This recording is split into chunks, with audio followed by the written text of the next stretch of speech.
Good morning. Class 10th, subject Hindi.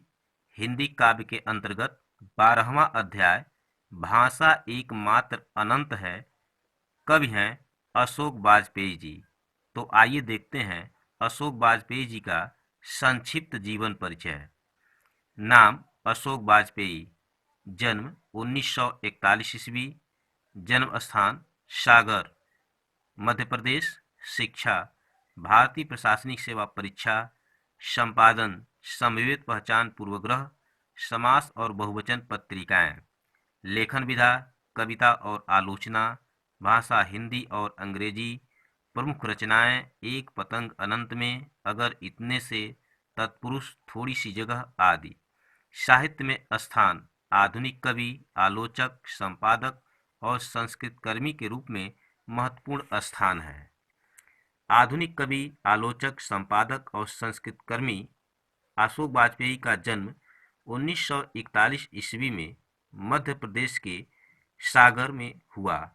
इन्होंने भारतीय प्रशासनिक सेवा की परीक्षा उत्तीर्ण की और भारत सरकार के विभिन्न पदों पर कार्य किया। प्रशासनिक व्यवस्थाओं के बीच भी ये निरंतर साहित्य सृजन में तत्पर रहे।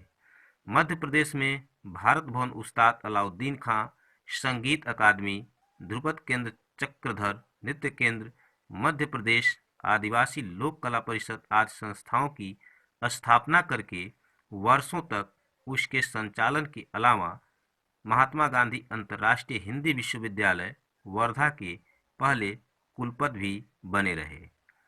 वाजपेयी जी का रचनात्मक व्यक्तित्व बहुआयामी है। वे जितने सिद्ध संपादक और मुखर आलोचक हैं, उतने ही महत्वपूर्ण कवि भी हैं।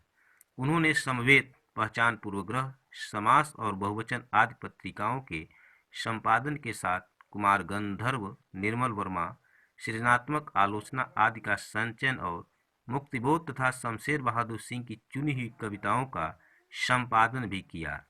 इनका पहला कविता संग्रह शहर अभिसंभावना है 1966 ईस्वी में प्रकाशित हुआ, जो बहुत ही महत्वपूर्ण स्थान रखता है। धन्यवाद। अध्याय 12 भाषा एकमात्र अनंत है। कवि हैं अशोक वाजपेयी जी। तो आइए देखते हैं पद। फूल झरता है, फूल शब्द नहीं, बच्चा गेंद उछालता है सदियों के पार, लोकती है उसे एक बच्ची। बूढ़ा गाता है एक पद, दोहराता है दूसरा बूढ़ा।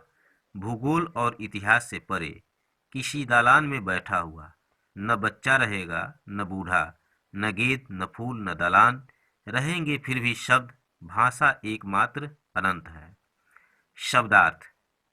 झरता है मने गिरता है, सदियों मने शताब्दियों, लोकती है मने पकड़ती है, बच्ची मने छोटी लड़की, दालान मने बरामदा, अनंत मने अंतहीन। संदर्भ। पाठ का नाम है भाषा एकमात्र अनंत है। कवि हैं अशोक वाजपेयी जी। इस कविता में विश्व की नश्वरता पर प्रकाश डालते हुए अशोक वाजपेयी जी भाषा की अनंतता पर प्रकाश डालते हुए दिखाई दे रहे हैं। व्याख्या। कवि कहते हैं कि फूल ईश्वर की अनुपम एवं आकर्षक रचना है, लेकिन समय आने पर वह भी झड़ जाता है, गिर पड़ता है और नष्ट हो जाता है। लेकिन शब्द नित्य है, अमर है। वे पुष्प के समान नहीं है। बच्चा गेंद से खेलता है, उसे उछालता है, बच्ची गेंद से खेलती है। वहीं एक वृद्ध यानी कि बूढ़ा व्यक्ति गीत गाता है, दूसरा बूढ़ा उसे दोहराता है। भूगोल इतिहास को पार करके, यानी कि उसे भूगोल और इतिहास की कोई चिंता नहीं है। बरामदे में आनंद से बैठा है, उसे स्थिति समय की चिंता नहीं। उसे जो वस्तु दिखाई देती है सब नश्वर है, चाहे बच्चा हो, बूढ़ा हो, गेंद हो, फूल हो अथवा दालान हो, सब नष्ट हो जाने वाला है। लेकिन इनके बीच शेष रह जाता है हमारा शब्द। शब्द अमर है, असीम है, अनंत है। भाषा का अंत नहीं है, वह सतत रहने वाला है। इसलिए हमें अच्छे भाषाओं का प्रयोग करना चाहिए।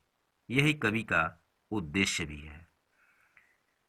साहित्यिक सौंदर्य यानी कि काव्यगत सौंदर्य, भाषा सरल सुबोध खड़ी बोली, मुक्तक शैली का प्रयोग किया गया है, अतुकांत छंद का प्रयोग किया गया है। धन्यवाद। यह अध्याय समाप्त होता है।